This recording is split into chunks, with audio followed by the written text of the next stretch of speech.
Di kalangan manusia ini, ada mereka yang dikembalikan pada sehina-hina umur tua dan nyanyuk. Ada.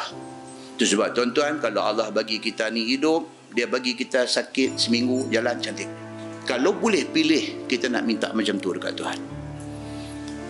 Tak semua orang dapat macam tu. Ada orang Tuhan drag dia. Tuhan drag dia. 5 tahun bedridden. Tidur atas katil, keras kediang 5 tahun.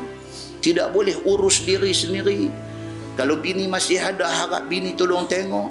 Kalau suami ada, harap suami tolong tengok. Kalau anak-anak ada, harap anak-anak tolong tengok. Bedridden 5 tahun. Pakai pampers 5 tahun. Nak bangkit mandi tak boleh 5 tahun. Tak kenal orang mai ziarah 5 tahun. Ada orang, Allah sebut dalam ayat ni, wa minkum man yuraddu ila ardhalil umur. Dan di kalangan kamu ada yang kami kembalikan dia ke sehina-hina umur tua, bahkan sampai nyanyuk. Tuhan bagi macam tu. Habuan ni kita tak tahu.